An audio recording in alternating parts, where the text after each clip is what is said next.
नमस्कार दोस्तों, स्वागत है आपका इन्फिनिटी नॉलेज में। तो दोस्तों, शी जिनपिंग, जब से शी जिनपिंग ने चाइना की सत्ता को संभाला है, जभी से ही शी जिनपिंग ने एक के बाद एक बड़े बड़े क्राइसिस किए हैं। पहले तो शी जिनपिंग की साइड से जो सबसे बड़ा क्राइसिस किया गया था वो था कोरोना वायरस। और कोरोना वायरस की वजह से दुनिया भर में बहुत से लोग मरे हैं। तो दोस्तों, अब चाइना में एक बहुत बड़ा संकट आ गया है और इस बार ये संकट चाइना को बिलियंस ऑफ डॉलर का लॉस दे के जाएगा। तो दोस्तों, हुआ कुछ ऐसा है कि इस बार चाइना में बिजली को लेकर बड़ा क्राइसिस आया है और फिलहाल की कंडीशन को देखते हुए चाइना ने अपने ही लोगों पर प्रतिबंध लगाना शुरू कर दिया है। तो दोस्तों, फिलहाल के टाइम में चाइना बिजली की दिक्कत से जूझ रहा है और चाइना में ये दिक्कत इतनी बड़ी हो गई है कि चाइना ने मजबूरी में आकर अपने ही लोगों को ये कहा है कि आप केवल बिजली का इस्तेमाल आप बिजली जलाने में और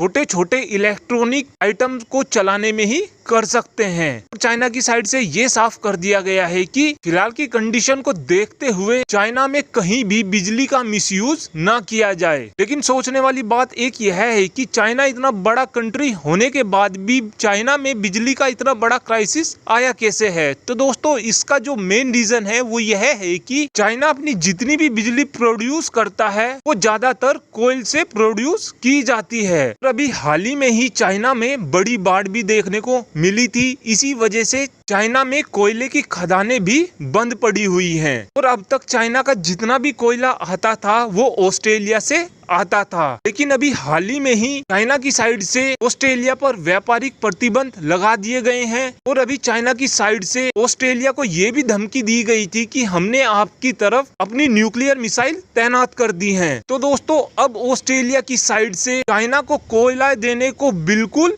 बंद कर दिया गया है और कोयला ना होने की वजह से ही चाइना में ये बिजली का क्राइसिस आया है और इस दिक्कत की वजह से टेस्ला जैसी कंपनी को भी चाइना में बंद करना पड़ा है। दोस्तों, फिलहाल के टाइम में देखा जाए तो दुनिया भर में सबसे ज्यादा कोयला ऑस्ट्रेलिया ही प्रोड्यूस करता है। लेकिन अब ऑस्ट्रेलिया की साइड से चाइना को कोयला तो नहीं मिलने वाला है, लेकिन चाइना के पास एक ये ऑप्शन बचता है कि चाइना अपनी कोयलों की खदानों को चलाए। लेकिन दोस्तों, ये हो पाना भी बहुत मुश्किल है। ऐसा इसलिए है दोस्तों क्योंकि बाढ़ आने की वजह से खदानों में काफी फिसलन जैसी सिचुएशन हो रही है और चाइना अगर अपनी खदानों से कोयला निकालने की कोशिश करेगा तो ये खदानें ढह जाएंगी, जिस वजह से बहुत से चाइनीज लोगों की मौत हो जाएगी। और दूसरा ऑप्शन यहाँ पर चाइना के पास ये बचता है कि चाइना न्यूक्लियर प्लांट लगाकर बिजली को बनाए। लेकिन दोस्तों, फिलहाल के टाइम में चाइना के पास ऐसा न्यूक्लियर रिएक्टर नहीं है जिससे बिजली बनाई जा सके और अगर आने वाले टाइम में चाइना ऐसा न्यूक्लियर रिएक्टर बना भी लेता है तो चाइना को कम से कम 3 से 4 साल इस काम को करने में लगने ही लगने वाले हैं।